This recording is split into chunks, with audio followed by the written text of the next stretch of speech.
Ready start. संसद शुक्रवार को अप्रिय स्थितियों में उठी थी और सोमवार को भी अप्रिय माहौल ही हावी रहा। लोकसभा के साथ साथ राज्यसभा में भी बड़ी संख्या में विपक्षी सांसदों को आसन की बात न मानने पर निलंबित किया गया।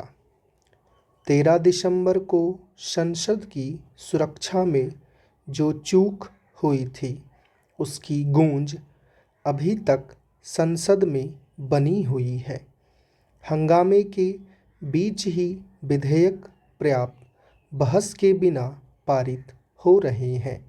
राज्यसभा में सोमवार को जम्मू कश्मीर पुनर्गठन दूसरा संशोधन विधेयक 2023 और केंद्र शासित प्रदेश सरकार संशोधन विधेयक 2023 पारित हो गया।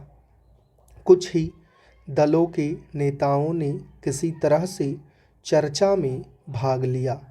हाँ, महिलाओं से जुड़े विधेयकों पर चर्चा हो सकती थी। भारतीय विधायिका या निकाय में महिलाओं का प्रतिनिधित्व लगातार बढ़ रहा है और इसके लिए बाकायदे कानूनन व्यवस्थाएं खड़ी की जा रही हैं। जम्मू कश्मीर पुनर्गठन दूसरा संशोधन विधेयक 2023 का उद्देश्य जम्मू कश्मीर पुनर्गठन अधिनियम 2019 में संशोधन करना है।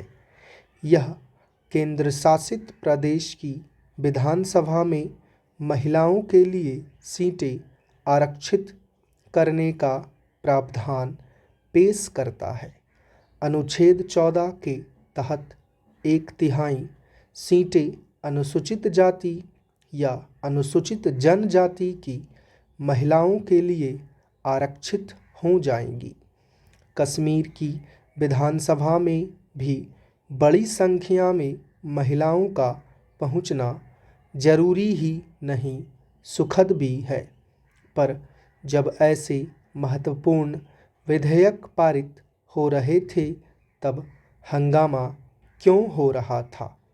खैर, अगली जनगणना के बाद परिसीमन होगा, तब कश्मीर ही नहीं तमाम राज्यों की रूपरेखा बदल जाएगी। केंद्र शासित प्रदेश सरकार संशोधन विधेयक 2023 पुडुचेरी विधानसभा में सभी निर्वाचित सीटों में 1/3 महिलाओं के लिए आरक्षित करता है। ध्यान रहे, ये दोनों विधेयक पिछले हफ्ते ही लोकसभा में पारित हो चुके हैं। अच्छा होता अगर ये विधेयक हंसी खुशी पारित होते, तो निचले स्तर पर महिलाओं तक सही संदेश पहुंचता।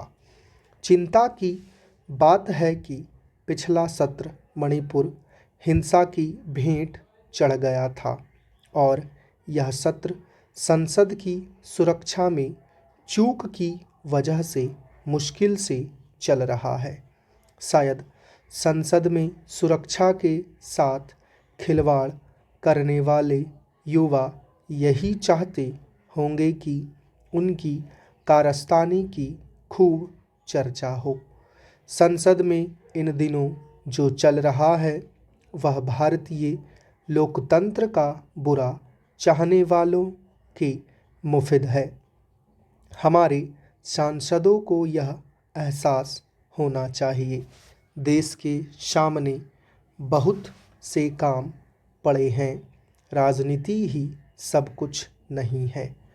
निचले सदन के लिए चुनाव होने हैं, वहाँ चुनाव का तनाव स्वाभाविक है, पर राज्यसभा क्यों पटरी से नीचे उतर रही है? चूँकि विपक्ष या खासकर कांग्रेस यह मानकर चल रही है कि उसे अपने मुद्दों पर अच्छी खासी संख्या में मत मिले हैं। इसलिए विरोध की तीखी राजनीति को वह शायद जारी रखना चाहती है।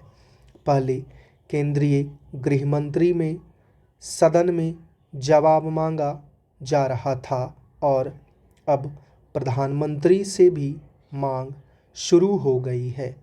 जवाब मांगना सही हो सकता है, पर उसके लिए हंगामा करना विचारणीय है।